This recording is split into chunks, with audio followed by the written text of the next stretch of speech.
hôm nay quan đến đây gặp friend chơi sang người là chơi sang có khâu này chơi nụ cho ra là đi có về chung hình đi chơi tôi mà để tôi thì để tôi là pha hôm mày tôi là pha hôm mày lại mà bên chơi sang nó tôi là pha tôi nhiều mà pha tông đi chơi lại chơi đi khác hơn mù vào tôi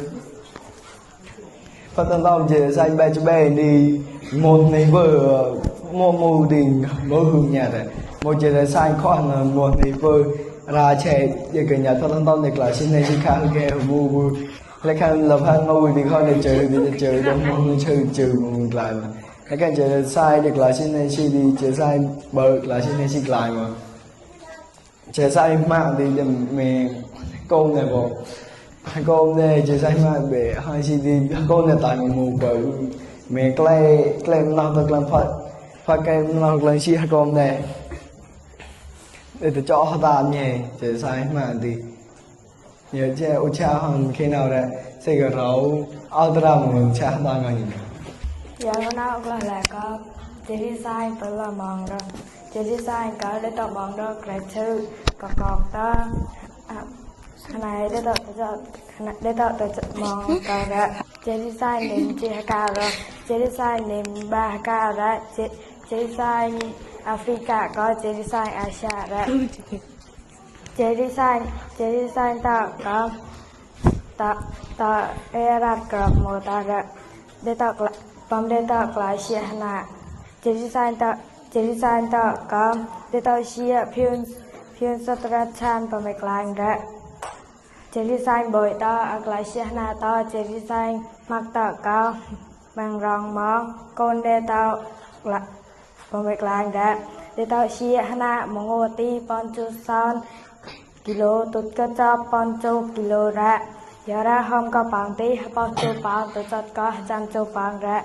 giờ sao có ta chắc bán ra chắc tập lan ra ô mi đi tập có để chắc tập ba có ra chỉ đi sang lần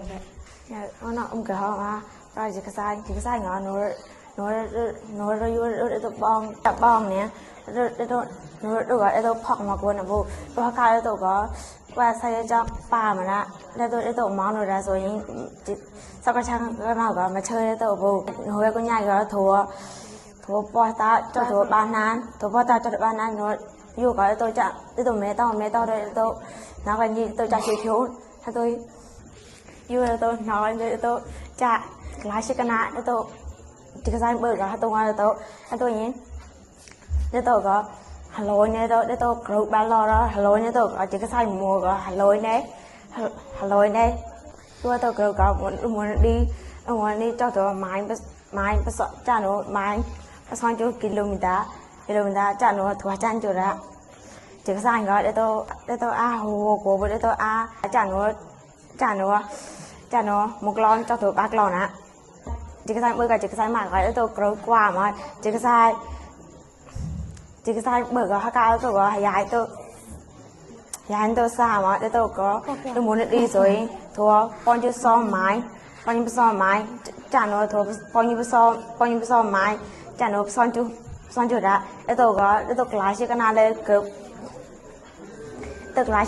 cướp rong mà ra chỉ sai mà cái rồi hai cô để tôi có cái dài tôi có dài mà để tôi ai xe oi mình nghĩ tôi nghĩ cha nó muốn đi cho thua con chụp xong cha nó muốn đi cho thua con chụp xong máy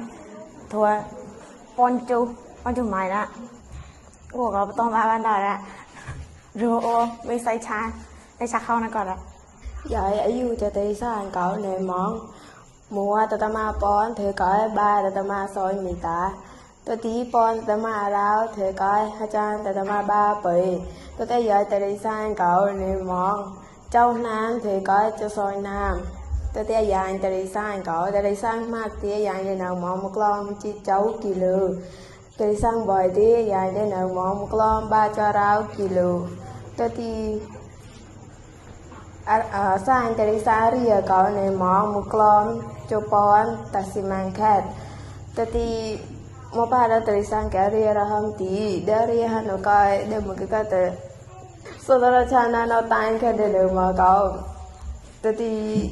Tây sang cứ cậu hỏi đây này món arao plon son cháu PSL